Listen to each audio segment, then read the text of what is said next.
Hey, don't do ministry alone. This is practically pastoring. Well, welcome back, everybody, to the Practically Pastoring Podcast. Today, going around the horn, we've got Andrew in very rainy Safety Harbor, Florida. I think Noah floated past at one point. A few miles up the road, we've got Timothy Allen Miller. Timmy, is it dry up there? Is very rainy, very wet. Keep on going north up I-95, and you'll get to Delmar Pete in Sumter, South Carolina. Nice and drizzly here, too. And then way up north, the Yankee of the group in Baltimore, Jeffrey Simpson. Still the South, but it is muggy here. If you claim it, we will believe you. First blood of the Civil War was shed right here. We are for which the South. Side? For the South. Pretty sure we're south Maryland. of the Mason-Dixon line. All right. Yep. Well, both of the questions today come from pastors that are stepping into new levels of leadership and responsibility. The first is from a young pastor in his very first weeks of leading a church that the previous pastor left abruptly. He's already preaching twice a week, which sounds exhausting, facing opposition, which sounds normal, and trying to determine whether his sermon prep can also count as his personal time of devos. I think we've all been there at some point. Then after we talk about our friends that make this show possible, we are talking about a longtime youth pastor who is stepping into the senior leadership role of a small church. Jeff, think you and I could talk about that one just a little bit? I've never experienced this. And this church has been struggling without a pastor for more than 2 years. So today we are talking about how pastors nourish their own souls, prepare to feed a church, survive the first year in a new role, and avoid trying to fix everything before they have even learned everybody's names. So let's dive right into question number 1. Both these questions today, by the way, come from the Reddit group Our Pastors. If you are not posting the Practically Pastoring community, shame on you, because that's where we would much rather be pulling these questions from. But I guess the Reddit group is okay as well. First question says, I am in my first week of pastoring a church after our previous pastor left abruptly. We have 2 services a week, and I'm wondering how to split up time between my own personal time with the Lord versus reading the Bible to prepare a sermon. Do I count, quote, count my personal time as reading to prep a sermon, or do I consider that separate? Any other tips are also appreciated, as I am a young pastor and already facing some opposition. God bless. Dude, in the first week? He hasn't even had the 2 services yet. I mean, I don't know. Listen, I'm just reading this. I don't know. I don't know when the pastor left abruptly. Yeah, I don't know. Probably like 4 days ago by the time you wrote this post. Probably to go to church that has 1 service. I would. So this guy is in his very first week. The previous pastor up and left. So I don't know what that means. Also, I'm very curious are you an interim pastor, or did the church say, hey, he's here, he's got a pulse, let's put him in? Before we give it a perfect system or evaluation, we probably need to acknowledge that we don't fully know or understand everything going on, and he's walked into a situation that may already be a little bit complicated. So my instinct starts off just saying that sermon prep can absolutely nourish you, and if your sermon prep doesn't nourish you, that's probably an issue, because it's probably not going to hit anybody else if it's not hitting you. But it can't be the only way that you are connecting with God day after day, especially week after week. If every passage you read immediately has to become your sermon of the morning or the evening, then it's going to be difficult to simply receive what God is trying to do in and through you. So I think, yes, sermon prep is going to overlap some, but it's not identical with your personal devotions. I've got a buddy who is a personal trainer, and he's just jacked. It makes me mad looking at him because he eats everything in front of him, and I eat, an extra sandwich and I gain 4 pounds. But this guy is just completely shredded. He owns his own gym. And I said to him once, his name is also Andrew, which is very confusing because at the church that we were at together, it was Andrew and then Buff Andrew. So I was like, which one am I? But I was like, Andrew, when do you get your workouts in? Because, between your full-time job and then you own this gym, then your personal training, all these other people, when do you have time for your workouts? And he said, I'm always doing my workout. If I jump in with a client to do a set, that counts. If I've got 3 minutes between something, that counts. I don't have a set time for a workout. I'm always getting my workout in. And I was like, oh, okay, first of all, that's how I feel about snacking. But that makes sense because he looks like someone who's just constantly looking for that extra 2 or 3 minutes where he can work on himself a little bit. And that's kind of what came to mind as I was reading this. Like, if you're that busy, you've got that much going on, when are you going to get the time in for yourself? And I think it might, like, maybe it's wake up a little bit early, go to bed a little bit late, but it's also going to be look for that 10 or 15 minute window where you can take some time away for yourself during this very, very busy season of getting acclimated. So Jeff, being a senior pastor who's got not all, but 45, 47 weeks of the year of preaching responsibility, how do you distinguish between studying the Bible for yourself, studying for sermons, studying to help others in the congregation? Where do you draw the line? Is there a line? What do you got? Yeah, I might be the squeaky wheel, different voice on this, but I don't think there should be a line or there is a line. I don't even know where we got this idea, other than maybe somewhat of an unhealthy idea about professional clergy and professional ministry. I'm not saying I never read. We got the line about the moment that people started selling devotionals. Yeah, and I get it. I'm not trying to be like negative to anybody, but I'm just, to me, it's more of like I think you can release that presupposition if I'm this guy. You don't have to live with this. I don't know who told you this, or where you got this idea that there has to be separate things and you have to teach from the one and not from the other. Of course, you need to have input into your own life too, and part of that, I would say, another angle to think about is there should be other people in your church who can teach that you will learn from. Especially if you're a younger pastor, there's got to be an older saint in your church who can lead a Bible study that you can just listen to. There's folks in my church who lead our Wednesday night small group stuff, and I don't prepare anything for it. I don't teach it. I just show up and I interact. And typically I might have more to say than other people because that's my personality, which is partly why I'm in ministry. I like to talk. And so, but I don't prepare anything for when she's teaching, and I just go there and I receive and I'm part of the group.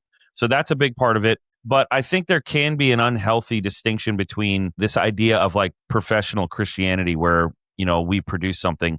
My dad said something to me when I was very young going into ministry. He said, hey, just remember, they don't pay you to do a job. They're paying you so you don't have to have a job. And I love that mindset. And it's the idea that the reason that you're paid as a pastor is so that you don't have to. Your church has decided we want you to focus full time on this gifting that you have in this season. So we don't want you to have income from another place. And so if that's the case, then when I study to preach, it's also me being like, wow, look at what's in the text here. This is awesome. I can't wait to share this. And there's some technique and there's obviously some training and some things and ways that you prepare that are important. And I'm not, dumbing down any of that stuff. But I would much rather listen to a pastor who is excited about the text and maybe doesn't know homiletics perfectly than a guy who knows his homiletics perfectly and it's robotic because this is the sermon notes and then I have my Devo and they're separate. Can they be separate? Should they be separate? Maybe, maybe not. For me, something that's helpful, I use the lectionary a lot in my worship planning and then also in my own devotional life. So that's basically daily Bible readings from Old Testament, Psalm, New Testament, Gospels. And so I'll just read those. I'll read the weekly ones, and that's kind of my, my input scripturally. But then, of course, right now we're in the book of Joshua, and there's tons of stuff in there, leadership lessons to learn, and commentaries are great, and I like it, and I get energy out of it. But then also, I would say just reading is important for me. I know there are seasons when I'm in a season right now that's very busy. I got young kids, I got family stuff, and it's easy to lose that time. And so for me, even reading just a book, like a theologically oriented book that is not necessarily going to help me preach a sermon or anything, it's just, I don't know how else to describe it other than it just kind of keeps the juices flowing, the creative, theological, thoughtful juice has got to be active all the time in my head and in my heart, so that when I go into sermon study, I'm there, I'm in that place. And there have definitely been seasons here where I wasn't reading a lot, and I can just tell that the sermons kind of get dry and they just kind of turn into a rut. And one thing that's very dangerous that you need to watch out for is if you're gifted at this, sometimes you can be gifted enough at this to just kind of do it and go through the motions. And people will tell you, man, that sermon was so great. And deep down in your heart, man, I just threw that thing together and I happen to be gifted enough at this that I can pull it off. And that's never a place you want to be in. So I would encourage you, you need the inputs, whether it be from other people in your church who are teaching or from reading. Obviously, prayer is a big part of it. For me, the lectionary is helpful. I journal sometimes. I'm kind of ADHD. I think I'm undiagnosed. So I journal and then I'll forget about journaling for months and months and months. And then I'll journal again and it will be good. So find a system that works for you. Give yourself some freedom. But at the same time, you don't need to make this big distinction where I have to do this and then I have to do this. And you can fall into a trap of kind of being overly, like organized in a way where it kind of becomes like this dry robotic thing that happens. The other thing I noticed in what he said, and Delmar, you can speak to this, is that he's already facing opposition. You said it's his first week. How do you think that plays into how he thinks about devotional life? And, a lot of leadership books talk about the first 90 days. So like, what would you say to that? Yeah. The first 7. Honestly. But before, real quick, I want to, 2 things. I've been doing a prayer journal since I was in college, so 20 something years. Man, look at the cover on that. Where'd you get that, Del? That's Home Done Badalassi. Tim Wildsmith taught me about that. So I went and picked up some leather, rebind it my own self. But what once you start journaling, you'll kind of come up with your own system of how you do it. If you ever want, I can do a one-off pod on how to journal that you will actually really like. But that being said, for me, what I've come to learn is your relationship with God it has some similarities in your relationship with other people. Like we go through seasons, right? Like I've spent seasons where I read through the entire Bible in a year. I'm not in that season of me reading it this year. I'm actually been on the way to work every year listening to Tim Wildsmith this year. He's reading through the Bible in a year. That is really good devotional stuff for me. For the first time ever, I'm learning how to pronounce some of these people's names in the Old Testament, thanks to Tim. So I will encourage you, it's really easy to become legalistic, but dude, wouldn't your wife hate it if you talked to her and you're like, well, I guess I need to talk to you today, so that's my 2 cents on that.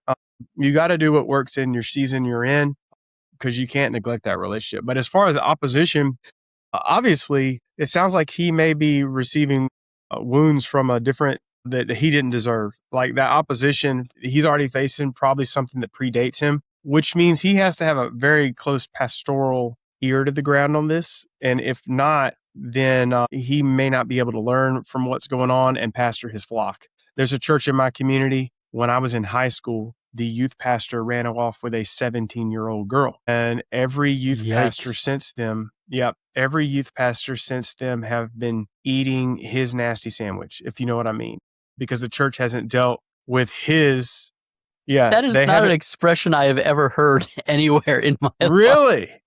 No. Man, no. Eating his nasty sandwich. Yeah, he made that sandwich and everybody else is having to eat it. Like, what I mean is like every other youth pastor is having to pay for his mistake. We knew what you meant. I just never heard it like that before. Man, that's amazing. Yeah, well, us white people and sandwiches, man, I'm telling you what. So, but I will say that he needs to realize that this opposition, the problem's not the problem. It's not him, hopefully. If he's creating this kind of stuff in 1 week, that's a different situation, but chances are this is something that predates him. So these people are probably in the grief cycle. And if you ever met someone who is in the grief cycle, especially if they don't realize they're in the grief cycle, then they start imputing things onto you, which is oftentimes they're just in the lash out cycle. Yes. They're in that's anger, right? That's part of it. And then they might get into bargaining. So I would encourage you to maybe look at that grief cycle and see everybody's going to be at a different place in it. So all that to be said, I know I wouldn't necessarily receive all the criticism as like just being persecuted, but at the same time, it's good to take in feedback, and this is where this question actually is intrinsically connected, because where do you go to really deal with that feedback? It is to the Lord. So you need to be having some personal time in reflection, in prayer with him about this feedback to see, hey, is some of this valid? Some of it is not. Hopefully he has some pastor friends. I hope that maybe this guy is in the Practically Pastoring group and is looking him there and maybe has some friends, but he needs to have pastors outside the church, just like what we have here on this thing. The biggest thing I think you could take away from this podcast is that us 4 guys, we got each other's backs. There's so much more in a text message thread than you ever see on the podcast. So we need to be going that. So all that, take all that and dump that in the bucket of, okay, you also have responsibilities in your church. You're in the middle of a church, probably in some woundedness, you and yourself trying to manage your own devotion life. And then on Sunday, you're going to be called to get up there and preach in front of people. And it's important to remember we preach we preach for the people, for the edification of the saints. We don't preach at them. Have you ever sat in a service and watched a preacher preach at a person? I have. You you could feel the tension in the air with a butter knife. And it's so you need to make sure when you preach. Sometimes I would write that sermon early in the week, let it sit there, let it air out, and then revisit it later and say, okay, is any of this coming from now? I've received some wounds from this. Is any of this coming from a wounded place in the past? Or hopefully it's not. And then that's why I do recommend the journal, because it helps you realize, keep in touch with like what's going on in your heart. And just fun fact, I had to go to court one time for like a thing that was happening in our community. And they were trying to make a case that I knew about it. And it was a bad thing. You don't want to be accused of that. I was able to pull a journal from over a year ago and read the entry of when I found out about the thing. It was used as evidence in court. And it actually made the case where it was like, yeah, sucker didn't know about anything. It's buried in 200 pages of journaling. He didn't write that overnight.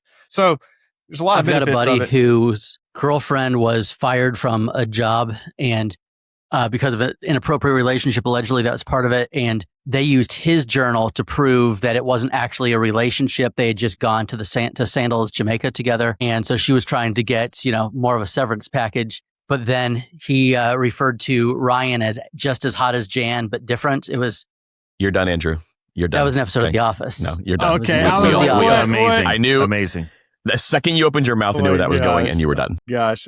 Meanwhile, other unknowing pastors are like, where's this going? Where's this going? That was an episode of The Office. What a callback. That was great. So yeah. That and was Delmar, I just want you to know I do have your back, but I'll never eat your sandwich. All right? That's never okay. will. That's okay. I like my sandwiches spicy too, like hotter than a goat's butt in a pepper patch. You know what I'm saying? Yeah, put pimento cheese in there. Oh, that spicy jalapeno. I just did that to see Andrew's face. But leaning on the tail end of this, I'll throw some questions out there, and then I kind of want to volley it over to Tim, because I think he's got some insights.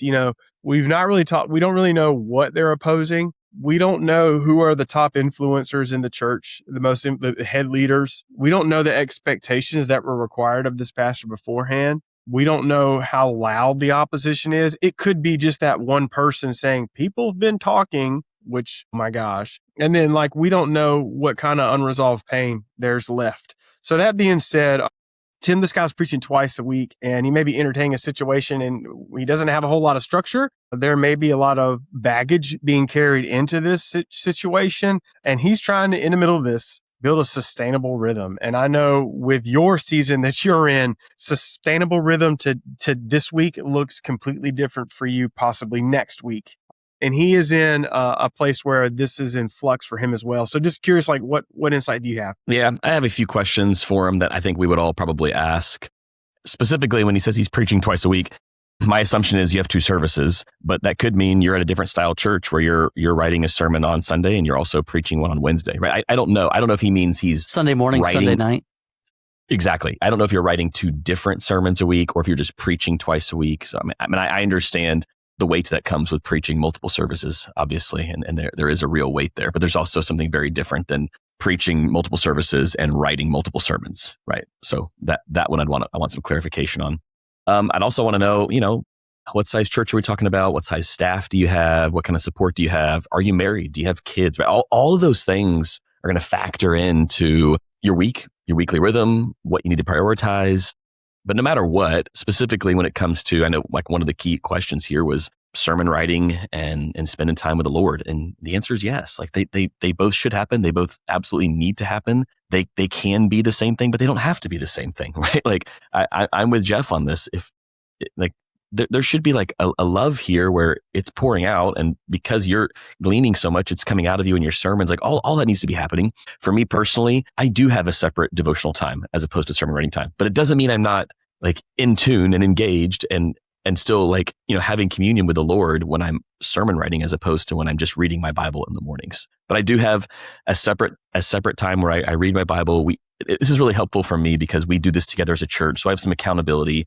I ask my staff every week, how are you guys doing with your Bible reading? And I don't want to ask that question if I'm not able to answer that question. So I love having that accountability every single week. That keeps me on track. We read our Bibles at Lakeview. The goal is a cover to cover once a year. So I've read my Bible cover to cover every year since 2020, and that's separate from my sermon writing time.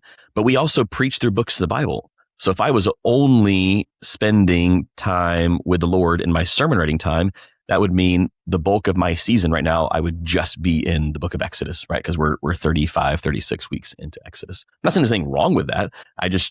I love leaning in Exodus, gleaning from Exodus, but also the Bible reading that I do daily is a little bit more of a fire hose, if that makes sense. So it's just a lot. Like I'll read a bunch of chapters in one day and get like a big picture view. But when I'm doing sermon writing stuff, that's when we're, honing in 5 to 10 verses, 10 to 15 verses, and gleaning as much as we can from that. So really, you're just starting out. There's a lot that's going to happen when it sounds like you might be in the middle of a revitalization. That's just kind of what I was picking up on. If the previous pastor left abruptly, there's probably a lot of loose ends. You're probably going to have to meet with a lot of people. You're not going to have a ton of time in the week. Like you're just not going to have 30 hours for a sermon right now. That's just not where you're at. Assuming you just took over any size church, right? Small, medium, large, doesn't matter. Like there's going to be some loose ends to tie up here. So I love how Del immediately went to leaning on relationships around you. You can ask Andrew this. When I was called to step in immediately at Lakeview, it was abrupt. I found out on Good Friday that I was preaching on Easter Sunday. That is not a big window That's not a big window to write your first ever Easter sermon. So I didn't write my first ever Easter sermon. I reached out to Andrew. I reached out to a couple of pastors and I said, hey guys, I'm in a pinch. I've got to preach on Sunday. Can you send me some of your best Easter messages you ever preached so I can glean and I can learn from? And they did. I mean, like same day. I've been working with a young pastor who took over a church about 3 years ago, and he was preaching the book of Acts, and he reached out and said, man, I'm preaching through Acts. I don't have a ton of extra time. I sent him 52 sermons that we did in the book of Acts so he could lean, glean, steal. I don't care. Like that doesn't bother me at all if you're learning from someone else's hours and hours of prep work. Like I know these guys who are like, I won't use AI and I won't use Heard commentary. of a commentary before? That's what I'm saying. I'm like, there's so many ways to glean from people who've put in this work in the study. Not saying you shouldn't put in the work. You absolutely should. But there's going to be seasons in your life, especially when you're just starting out, where you're not going to have the time yet. You haven't put the people in place yet. You haven't established the systems yet. So, and there's a whole lot of guys I'd be working on a weekly rhythm. There's a whole lot of guys that become heretics because they have that mindset of I've been gifted, I've been called, so all I need is my Johnny Mac study notes and what God's put in my head. That's a dangerous place to start. So sure. Like Jeff said, how is a commentary any different than using somebody else's sermon to get to you could use it as a commentary. So use good resources. Make sure you know the difference between a good resource and a bad resource. Yeah, that's key. But having community around you, they can help with that because you can ask these guys who've been doing it 5-10 years, what's worked well for you, what resources work well for you. I would also ask them, can you just let me know, like, what does your weekly rhythm look like? What are you doing on Mondays, Tuesdays, Wednesdays? And then maybe start big picture. I would say eventually you want to get into blocks. So, maybe take 3 blocks a day, Monday morning, Monday afternoon, Monday evening, and then break out those blocks. And then, I would devote 2 or 3 of those blocks, if you can, to the sermon writing process. One where I'm just studying, one where I begin the writing process and then maybe finish in that block. And then the last one, I want some time to just review it before I preach it on Sunday. Now, you might get to a point where I'm at now, and I think you guys might be at too. I'm doing the bulk of that in one block now. I'm pretty much, we've been doing it a while. I've got a good rhythm, especially when you've been preaching in one book of the Bible for a long time. Yep. You don't need as much background research anymore because you've already done that studying. So now I'm pretty much doing the sermon work in 1 to 2 days, with the second day being just a review, a read over, make sure it feels good. Maybe I'll tweak an illustration here or there. Maybe I'll tweak some of the application, but for the most part, the sermon's done in about a day and a half. I mean, you can't undersell how much help it is to just pick a book of the Bible. It's so helpful. If you really are strapped for like study time, dude, you're going to do a lot of heavy lifting on the front end, but it's going to give you such a rhythm and a coherence behind the pulpit. I think that's worth just putting an exclamation point on. I'm with you. 100%. I wouldn't start with a bunch of 3-week sermon series. I would probably start with a medium-ish range. Nothing super long, but nothing super short. Like but 12-ish? maybe somewhere. Yep. I'd look for a 12 to 15 Start weeker. with an epistle. Yep. Exactly. Start with Philippians. Ephesians is great. Very encouraging. Mm-hmm. That's exactly where I would go as well. I just had somebody suggest that we do Philippians next. And I'm like, there you great go. idea. Great book. Jeff, I'll send you everything. We did it a few years ago and it went over beautifully at Lakeview. All right. So Andrew, what you got for this guy? next 30 days, let's just like hone in on, he's just started. What advice do you have in his first 30 days? I think you're there. You're in the role. So often when we first get into a role, we want to prove to everybody that, hey, the church made the right choice by putting me in this role. And so I'm going to work 75 hours a week for the first couple months that I'm here. And then by the time life gets back to normal, well, they expect those 75 hours a week out of you. So don't try to prove that the church made the right choice by putting you here. I would spend time with, if there are elders, deacons, or staff. And the fact that one pastor left and congratulations, you're the new pastor, makes me think that this might be like a small country church kind of thing where they just need somebody in the hot seat. So if there are whoever holds the influence in that church, whether official or unofficial, I'd start meeting with those people. I would say, hey, what happened? Why did the pastor leave so quickly? If you don't know, if you weren't, an insider for the information, because you want to make sure you know what you're dealing with. But I would try to get clarification on authority. Hey, what is my role? What changes can I make? Don't make those changes right away, but know what changes you can make. Preaching responsibilities. Again, we don't know if this person is preaching Sunday morning, Sunday nights, Sunday morning, Wednesday night, whatever these multiple services are. But you want to figure out what authority you have to make changes when changes need to be made. I would also want to know, hey, is your plan for me to be the guy here for the next 20 years? Like assuming I don't make a sandwich, Dale, but assuming that things go well, I am the plan, right? I'm not the seat filler till the real plan gets here. You should definitely say that to people too. I am the plan. I feel like that was like a WWE What's your plan, thing Pastor? I am the plan. I am the brand. I heard that I am somewhere the once. board. Yes. Don't say that. But I would, so a buddy of ours is in a new role, and he spent 6 months kind of preaching kind of preaching like he had already been established at the church. He didn't say, hey, I'm new here, let's do all these things. But he spent 6 months going, kind of endearing himself to the people. And now that he's been there for 6 months, they're starting to do with mission, vision, like forecasting for the future of the church. I wouldn't do that right away. So spend some time getting to know people before you build that up. And then avoid any major changes unless, of course, you're cleaning up somebody else's mess. If there's safety or something legal or a theological issue that needs to be cleaned up right away, sure, clean those up. But I wouldn't make any big changes. I always say, and this is kind of going to go to question number 2 as well, but when I got here to Safety Harbor, my job for the first year that I was here was to be consistent and just not suck. Like just don't be awful. The church has been through enough. They need a steadying voice right now. They need a consistent presence that they can count on. So be that consistent presence. You don't need to be the visionary leader. You'll become that if people buy into you as the leader. But the way that they're going to buy into you as the leader is by you being consistent over time. Consistency over time solves 90% of the issues in ministry. So, kind of round table. Jeff, you kind of answered this. Tim, you answered this. So I guess this is just Del, you and me. Do you count sermon prep as devotional time? I would say yes and no, but also no and yes. Del, what you got? He's gone right now. He's parenting lots of children. So yeah, again, for me, it's a yes and no. I always try to have something else that I'm reading and studying, but my sermon prep time is some of my richest time of devotions. The thing that I set aside for myself to be the personal time oftentimes is not as exciting or feeding to me as my sermon prep that week is, which I think is a good thing. That's probably because I'm listening to a nudge of the Holy Spirit. Should a pastor always read something unrelated to his sermon?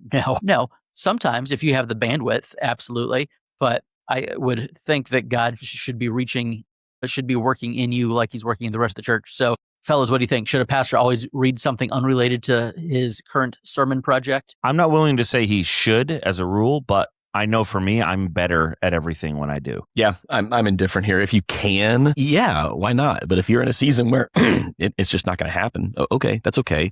It's a good goal for sure. I'm not sure. I wouldn't make it a hard rule, but I'm with both of you guys on this. If you can, yeah, but don't get legalistic about this stuff. Tim, would you preach two distinct?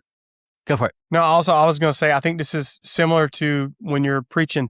I think it's good to have a set rhythm for your personal devotion life, whether that is listening to the Bible, whether that is going through a book, because then that keeps you in this trajectory over here. Not to say that it can align, but it's good to have, like, I think, was it Jeff said, do you read the lectionary? Is that right? Like, it's good to have an objective external thing sometimes guiding you as well. Like, those resources exist and have been given to us for that reason. So if you have that, then it's not as cumbersome to have this separate wall. All right, one more round the horn question. Would you preach 2 distinct sermons every week, or what would keep you from preaching 2 distinct sermons, and what would stop you from preaching 2 distinct sermons every week? Meaning like one on Sunday and one on Sunday night or Wednesday night or something like that? Just two distinct series, sermons, whatever it may be. Yeah, I think for me, I would want to create, and this is what we do with small groups, intentional on-ramps and off-ramps. I wouldn't just let it be perpetually every Sunday night and Sunday morning, or always just happening all the time. And this is a big change you might not be able to make right away. But like, let's say you have Sunday morning and Wednesday night. I would make sure that Wednesday night is in like 6-week sessions with breaks in between, which is kind of what we do with small groups. So that way, if you do end up preaching a distinct sermon, it's only for a certain season in a specific, series or whatever. So if you wanted to do like an epistle on Wednesdays and an Old Testament book on Sundays, cool. But the Wednesday night thing is only going to be 8 weeks or 6 weeks, and then we're going to take a month off. And, there's a lot of other benefits to that, creating on-ramps and off-ramps for people. But I think what I see is a lot of guys in situations like this just get into this burnout phase where it's just perpetually all the time, 2 sermons. And I don't know how long you can do that. And especially if you're in a small church and you're doing, you're the solo pastor doing all the other stuff. Yeah, you're also the maintenance man and the IT director. Yes. Tim, you're preaching 3 services a week. Would you preach different sermons in those services? No, but I would love the opportunity to have another sermon preached throughout the week where it's not me preaching. I think that would be for me, best case scenario if I'm trying to raise up a preaching team. If I had another service, another night that's not a Sunday morning where I could develop someone outside of a Sunday morning, that would be so sweet. So I wouldn't be opposed to a young adult service on Thursday night or something like that. Exactly, where they are regularly preaching, and maybe from time to time I help as needed. But I would absolutely take advantage of a service like that to pour into a preaching team who could then bleed over and start assisting me on Sundays as well. So I'm not just I'll give guys opportunities on Sunday morning, but that's throwing them into the fire very much so. If I had a smaller venue where I could help coach and train in that setting, that would be even sweeter. So I like that idea. Dale, what you got? I value having one of those times as a teaching time. In family ministries at our church, I preach once a month on stage on Sunday morning. I preach every Sunday night. Oftentimes during the week, I'm doing a chapel at a school, and then I have a Wednesday night teaching as well. And I write the chapels during the summer, and I use them all throughout the different schools. But on Wednesdays, I'm just teaching, and we go verse by verse. We just finished up 2 years in Luke. Now we're doing 2 years in Acts. The prep time for teaching is different than the prep time for preaching, at least in my experience, because teaching is a lot more straightforward. It's a lot more gathering facts, a lot more exegetical. You're going to be able to lean into commentaries for a lot of your bulk a little bit more. You still don't, obviously, you don't want to bore them, so you're still going to put your illustrations. But if you're going to do 2 things, man, I'd stand and preach for one and then pull an Andrew for the other one. Sit and just open that word. Jesus, because Jesus sat down and began to teach. Exactly. And you teach, man. One sermon, honestly, one fireside chat. Hey, we had a college student. She was going to look at going to a religion class at her school. She sat in the first class and she was like, this guy was fumbling fundamental questions of the faith. I don't think that came out of the preaching time. I mean, I do. I think it came out of that teaching time. Her Bible is stacked with, biblical teaching, and which is in her head. So I think I would lean into that, man. And I think you're going to find that you're going to go to a different bucket, and that's a very filling bucket. And eventually that teaching stuff will pour into your preaching stuff. It's like double stacking if you're talking peptides here. That was a very niche analogy, Dale. Well done. Yeah, you're welcome. When I got here to Safety Harbor, and we were, that was really one of the few times in my adult life that my wife and I were like, all right, God, where do you have us? One of my wife's conditions was you cannot go to a church that has Sunday morning and Sunday night. We had 4 kids between 7 and 1 at that point, and she just said, no, we're not gonna mess with that. Yeah, because you ain't shutting that down right away when you get there either. Yeah, and so that was one of her deal breakers was, look, I don't care how big the church is. I don't care what they pay you. we are not going to a church that has a Sunday morning and Sunday night service because we can't do that as a family right now. So that's her take. For me, I went through a season at my previous church where I was the primary Sunday morning preacher as our senior pastor had Alzheimer's and was, transitioning out. But I was also leading our youth ministry, which was hitting kind of like all-time numbers in our church at that time. And so I was regularly, probably 35 or 40 weeks a year, doing both. And for me, it became, okay, if I am preaching Sunday morning and that's supposed to be unique, original to me, then for youth group, we've got a curriculum that we're using. I don't mind. It's not the half an hour of having a microphone strapped to my head or, being behind a podium. That's not the issue. It's the prep and the prayer and everything that goes into it. So if I'm doing two unique types of services, one is going to be a curriculum and one is going to be, written by me. And that rhythm was a little bit more sustainable than trying to preach one series Sunday morning, take a nap, and come back Sunday evening and do the same thing. But different people have different bandwidths, I guess. Timmy, you look like you have something you want to say. No, I mean, I was thinking through that Sunday morning, Sunday night stuff, and that was, it was just a chore, even on my family as church members growing up. Like, I remember as a kid, like, wondering, like, how can I talk my parents into not having to go back to church on Sunday night? Like the thought of like, oh man, especially during football season. Like, and that was it, dude. Like it, and then like there was like a guilt trip involved. Like, oh wow, like, but if I go to church, maybe God will honor me and love Jesus. Then my team will win because I'm at church. But oh my gosh, it's for real, Jeff. It's still something I struggle with. Listen, I get it. I was in the same subculture. I get it.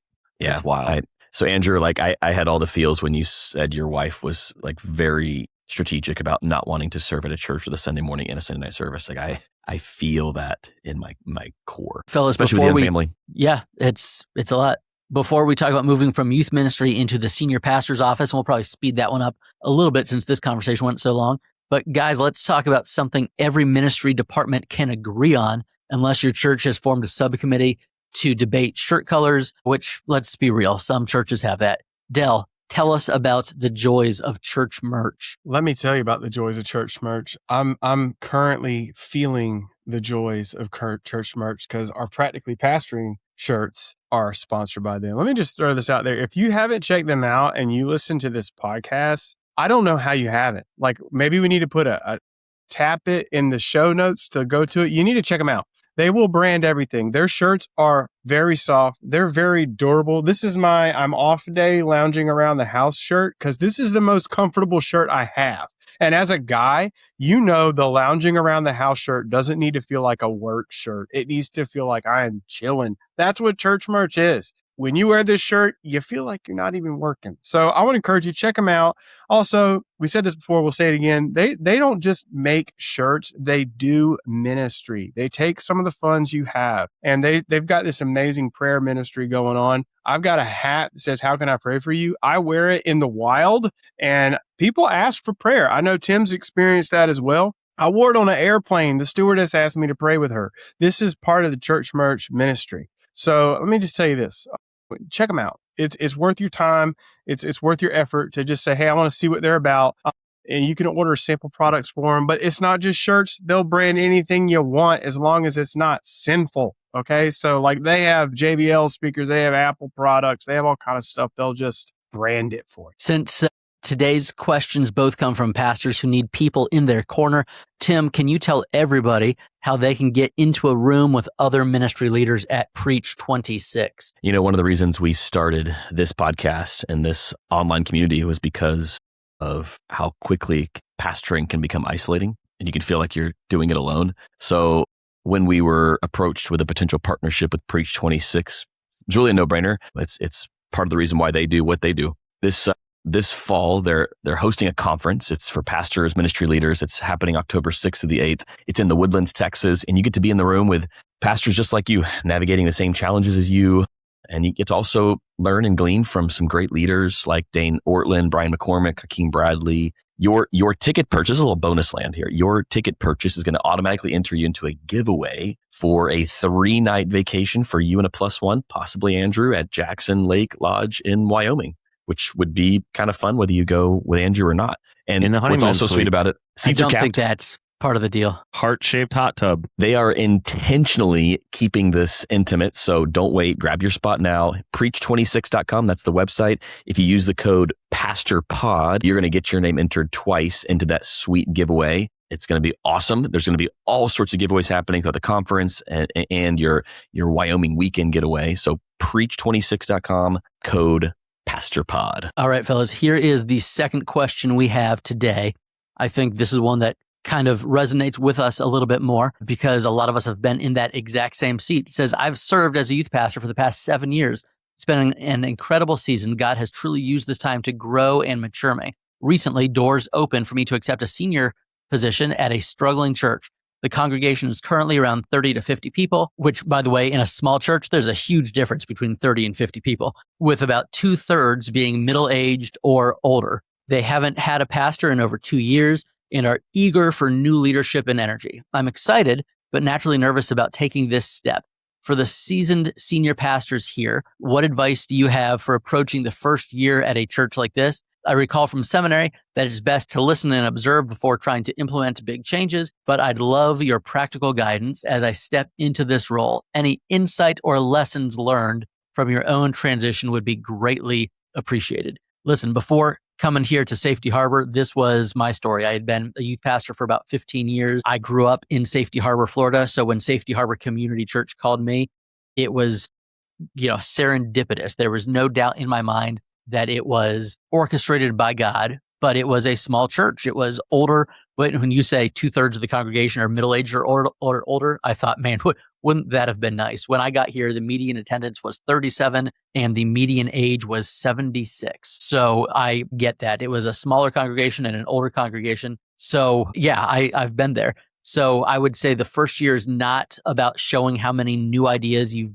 brought in from youth ministry or from your training. It is about learning the church, loving the people, building trust, and identifying what is actually keeping the church from being healthy. Your job in the first year is to bring health. Like I said before, consistency over time. Your job is to come in and know the people and love the people and let them know that they can depend on you, because chances are a lot of the unhealthy habits that the church has comes from not knowing who's going to be the pastor in 6 months from now. And so by you being there and being a permanently planted person, they can begin to trust and depend on you a little bit more. So I would say, don't arrive with a pre-written plan or schedule. Don't say, by 6 months, we're going to be at 80 people, and in 2 years, we're going to move to 2 services. Those ideas are going to be horrible for the church, and they're not going to be healthy for you. So I would assume that the church has survived their difficult season for a reason, and that God has a plan and a purpose behind it, but then learn who the people are that kept the church alive and find ways to honor those people for the time that they spent leading when they didn't know how long they would be in those leadership roles. Learn the stories and the history and the rhythms of the church. Learn what deep wounds there are. Learn what sandwiches, Delmar would say, are sitting around on plates waiting for other people to eat. And then just be faithful and consistent for the next 6 months or for the next year before you attempt any rebranding or anything like that. So I wouldn't, and I also would go out of your way to connect with the people that you see as, the older members. Some of the biggest advocates for me here in the almost 10 years that I've been here were the people that I thought were going to be the ones who were the most critical of me because of demographics or whatever it may be. And some of the people most resistant to change were the younger families. So don't confuse older members with opponents of change. Build trust, do the funerals, the hospital visits, the meals, do all the ordinary things that you think you should be doing 2 years from now. Do those right away and then cast that vision in a few years. So that's what I've got. Tim, you led Lakeview through a very significant season of growth and change. How would you encourage this pastor to distinguish between changes that need to happen quickly and changes that require a very, very long run? Yeah, I love this. Andrew, you and I have very similar stories to this one as well. I was in youth ministry for the better part of a decade before stepping into the lead pastor chair at Lakeview. I think the first piece of encouragement I would give is I hope you don't see your time in youth ministry as some sort of like lesser ministry than what you're doing now. You were in preparation for where you're at. You were learning how to preach. You were leading volunteers. You were handling conflict and shepherding families and building teams. You were learning how to live with people that disagree with you. Like all of those things that happen in youth ministry transfer well over into the senior pastor role. You might feel like a rookie senior pastor, but I don't want you to feel like a rookie pastor. Like you have been pastoring in your time in youth ministry. It's also good to remember that your first job is not to change the church. It's just to love the church. So let's start right there. People are going to follow. They're going to follow someone that they trust much further than someone that just has a really good strategy, especially if you're in a church that's been without a pastor for a season. Andrew hit on this really well. Like relational trust is going to matter big time. I also agree that listening is going to be key before you jump in and start leading any major changes. So when you're like a big part of my first year in the senior pastor chair at Lakeview was just meeting with people weekly. I blocked out every breakfast and lunch all week. And I had those open. I mean, I have to eat, you have to eat, people have to eat. Why not get to know each other and see what God's been up to in your life and how we can be praying for each other and getting to know each other. So like that's really how I spent the bulk of my first year in the senior pastor chair at Lakeview, asking people, what do you love about the church? What do you believe God's done here? What are you grieving?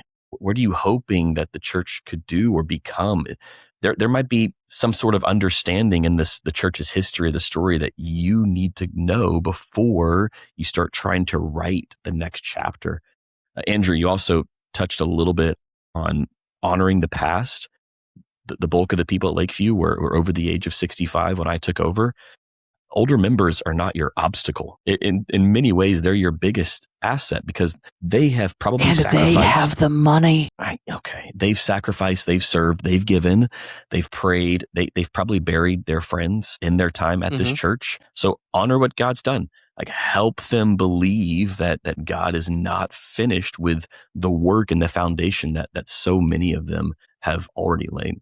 I would also say when it comes to preaching in your first year, just be faithful, like be consistent. I think one of the biggest ways you can establish leadership as the weekly communicator is just feed people well every week. Don't try to impress them, right? Open the word, explain it, point them to Jesus, love them. And again, spend a ton of time with people in your first year. That's going to trump most everything else you do. So meals, hospital visits, sit in their living rooms, show up at funerals, be there when their life's fallen apart. These relational moments are going to build some capital that you can give a great vision presentation, but it's not really going to matter if they don't trust you. So spend a ton of time with people in your first year. That's kind of where, I don't want to overload this guy right now, but that's really where I would probably start. Jeff, thoughts? What should a new senior pastor know? What should they expect coming from youth ministry? And how is this going to be different? Well, one of the biggest things is that your congregation now is not siloed by age like they were in youth ministry. So they are in very wide ranges of life stages. You have multiple decades ahead of you and multiple decades behind you, likely at least a decade or two behind you, depending on how young you are. I'm assuming you're at least like 25 coming into a role like this. So youth ministry is a lot more siloed and it's a lot more focused on a specific group of, middle school to high school. That's pretty much it. And so I remember a very old congregant telling me at a previous church, hey, when you become a senior, this is before I was a senior pastor and I was a youth pastor, when you become a senior pastor, you have to be the pastor of us old people too. And she said it in a way that was very sweet and loving. And I was like, yeah, I knew that intellectually, but it was the first time an old person had looked at me in the eyes and said, like, I need you to be my pastor too. And they need different things from you. And I agree with what Tim said. The main thing is just be faithful to preach well and to teach well and show up for the things that they need. Remember that your time is actually their time in a lot of ways, that if somebody has a need in your church, it's not an interruption to the more important stuff. That's literally the important stuff. Yes, preaching and teaching is important and preparation is important, but I would argue it's not more important than caring for people. It is one of the ways that you do care for people, and it is the main thing you're going to spend time on, but you don't want to create a culture where people feel like they can't bother you. Like, you're literally there to serve them. And so that is like the most important thing. So I would also say that coming from a youth ministry role, one of the things you can struggle with is, especially in a smaller church, is letting go of tasks that need to be done and allowing other people to be creative with them. Remember, these are not high school and middle school kids. These are grown adults who like run families and businesses and stuff. They have a lot of expertise. They have a lot of wisdom. They have a lot of knowledge that you can lean into. And is it going to look exactly how you want it to look? No, but you don't pastor some church of your imagination. You pastor the church that's the people that are in front of you. And so I would encourage you to do that. Again, I think that what you said your seminary taught you is exactly right. Another way to say that is people don't care how much you know until they know how much you care. And that's really true. And so for the first little while, it's really just, you don't need to make a lot of changes. You need to make the major ones, but there is something that I was taught called tactical patience. I'm sure I heard it on a podcast or from somebody else, but there are things that are going to have to change, but they don't have to change right now. They can change later on. They can change in a couple years. So I'll give you an example. I came to my church and they had the Christian flag and the American flag in the front of the sanctuary. And immediately I was like, ugh, I don't like that. But thankfully I was smart enough to not change that right away. But like my first or second week, actually, the guy who is my treasurer now came to me and was like, hey, do you mind if we get rid of that American flag? And I was like, I don't mind at all. And in fact, I would prefer that, but I don't want anyone to see me carrying that out of here in my first week. So would you mind doing that if you really want it gone? And so he did. He got rid of it. He didn't want it there. He just didn't know what I thought of it. And so then he was able to be the one defending that decision, which was great for me. So you just have to remember that you're pastoring an entire church now. You're not just pastoring a segment of a church. But Jeff, And you still say you're pledged to the Christian flag every day, don't you? Absolutely not. Once a month when my Community Improvement Association meets in here, and I've sent you guys a picture, they hang an American flag up right under the cross. And it is... It's where it belongs. It's what a picture. What a picture. But yeah, so I would just say, like, don't do things that... Here's another way to say it. Nobody likes surprises. Nobody likes to walk into church and be like, what in the world? And, the flags are gone or the kneelers are gone or the things are painted. Like Tim said, spend a lot of time asking the question, hey, what would you think if we did blah, blah, blah? Or how would you feel if this was gone or that was changed? Or what if we tried this? And if you get a lot of like immediate resistance, you don't have to change it. Just have some tactical patience and wait another year and ask the question again after they've gotten to know you. And because what an older congregation fears from a youth pastor becoming a senior pastor is you're going to come in there with an iron fist and kick everything over and knock down all the stuff. And, you're going to just change everything and it's not going to be the church they have anymore, the church that they remember anymore. And you don't want that to be true. So come in there slowly and carefully and wisely, make the changes that need to be made. Hey, we can't have somebody alone in the basement teaching Sunday school with one kid. We just can't do it. But the reason is because I care about your grandkids and I want to see them at this church and they're not going to show up if this is what it is. And then after that, you can say, hey, what do you guys think about, I don't know, getting rid of the banners that are hand stitched on the walls and getting something else up here? Would that be okay? And so you just have to be slow and patient and kind. So that's my biggest encouragement to you is listen to what your seminary said. Your first task is not to create the church of your dreams, but it's just to be the pastor of the people that are there. And so that's my encouragement to you guys.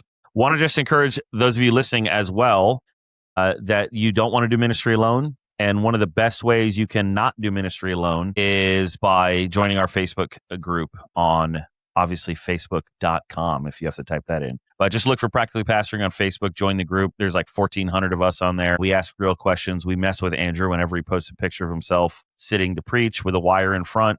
And you can join in on the fun. I never post a picture of myself. So yeah, make sure you join Don't Do Ministry Alone and be part of it. Del, what do you have here? What should the pastor be watching in his own heart during the first year that he's in this church? Yes. Well, I was thinking about this, and fortunately, there's a lot of things he learned as a youth pastor that's going to translate really well here. A couple of things that you already know, and I just want to remind you of, okay, that your church attendance is not your identity. I know every youth pastor sitting there and had 3 kids show up before, and they've wondered, why am I failing as a pastor? No. Your faithfulness is what's important here. So don't interpret like slow growth or stagnant growth as some kind of like litmus test on whether you have a calling there. In the same vein, just as a youth pastor, translate over right to elder or pastor is like, we're not the Savior. We serve the Savior, and our job is to seek him and seek how he would have us lead. That's not what the church is calling you there for. They're calling you there to pastor them. Now that being said, you're going to be frustrated. If you're not frustrated, that means you're not invested, right? Like if you don't have some frustrations, that means you don't see where they need to go and you don't have a vision for it. But one thing I will encourage you before you take your frustration and run with it, there's this saying that we use at our church: your irritation is an invitation to sanctification. And when you get irritated, like the first thing we do is we sit down and say, okay, God, where does this need to work in me? I think that is very important. And that's not just for first year pastor, but for every year. But that's very important because the church is going to expose some impatience in you. It's going to possibly expose some insecurity, especially when you're new on staff, but everybody likes the head elder or head deacon's idea better. Well, that's because he's the most influential person. You might be the one who God's paying, but he's the most influential. So your job is to think about it in terms, I'm in a military town. And one thing I've learned is you may be the officer, but if you don't listen to your E8s, you're not going to be a very good officer. You need to listen to your high ranking guys who have the actual influence, who are in the trenches. So that's important. And all these things, like you said, they translate, right? In the meantime, what you should be doing is seeking the Lord in your leading of the church, but also in protecting your own marriage and your children, if you're married with children, because you're going to look at this church and see this project you can always tinker on. And if any of y'all ever had a hobby, you can always go out into your little room and work on your thing and improve on it. But if you're not in your house working on your family, none of the other things matter. So protect your chair and protect your family. And then I think one thing that's really important is that when you do receive encouragement, receive it, but don't become addicted to it, because I don't know if any of y'all you get in the whole, hey, great sermon, pastor, after church. I think it's good to receive that. Like yesterday at church, I had a guy come up to me and he said, hey man, he just said some really nice things. And I was like, well, hey, I really appreciate that. We have a great team here at this church. And I think it's always good to receive the compliments, but also share them where they're supposed to be and say, hey, be honest about it. If the sermon worked on you all week, say, hey, listen, I'm glad it worked on you. It worked on me all week first, so that way it never becomes a us versus them thing. You do not want to separate yourself as some pastor who's over the people in a way that they could never obtain, because our hope is that we're setting an example that is obtainable. And actually, I think it's important to shine a light on the people in the church who set an example for you as the pastor, as where you want to go. So all those things I think are very important litmus tests, red flags, that we can do in our own heart when it comes to maintaining our own self as we move into this new role. Because, there's that saying, fake it till you make it. Well, the good news is you don't have to fake it because they know you're new. And I think it's honestly lean into that sometimes. Say, hey, what would you think? I'm trying to learn here. The fake it till you make it thing can lead you to some success, but it can also lead you to some pride. So let it be a place of humility. And I think if there's one person I saw didn't fake it till he make it, and I think he's a great example. I mean, to be honest, I think about Andrew on that. I know when you first transitioned, I think you were, he was humble enough to use other resources and leverage other resources that were out there so he could pastor his people. So I'd actually like to hear, what some things you did during your first year, and what's some of the tailwind of that you're now receiving from starting that first year well. It's crazy to think that this is my 10th year here at Safety Harbor. This is going to be my 10th school year, my 10th Christmas, all those things. And the first several years, I tried to write as few new sermons as possible. I had been in the preaching role at my previous church quite a bit. And so I had about 2 years worth of stock sermons ready to go. And so I would try to do a new series and then, play the greatest hits. And so I alternated between writing something that I already had finished or, preaching something that I had already written. And during those weeks, there's, 10, 12 hours a week that I need to be locked into the office studying.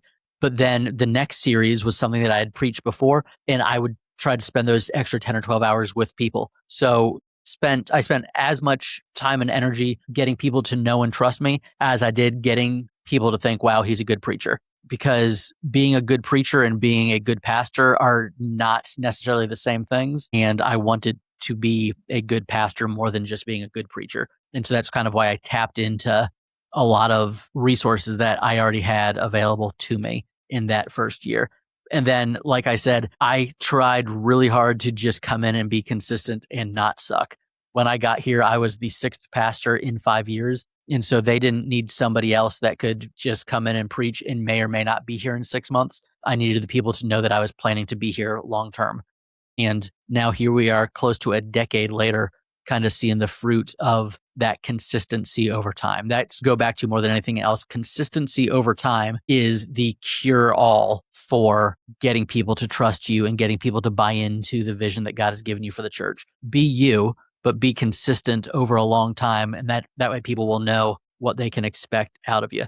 Fellas, we've been recording for over an hour today. So let's just go quickly around the table real quick. Anything else you would say to either one of these pastors in their first 90 days in a new role? Timmy, let's start with you. Love Jesus, love your family, love the people that God's entrusted to you. Can we just start right there? Jeffrey, what you got? Say yes to as many questions as you can and have a lot of meals with people. Del? Plug into a community of pastors. If you need to call some in your community, do it. Get that coffee get that Waffle House if you're down south, whatever it is, get in community. I love it. Fellas, both of these questions today are about the difference between carrying the responsibility and carrying everything.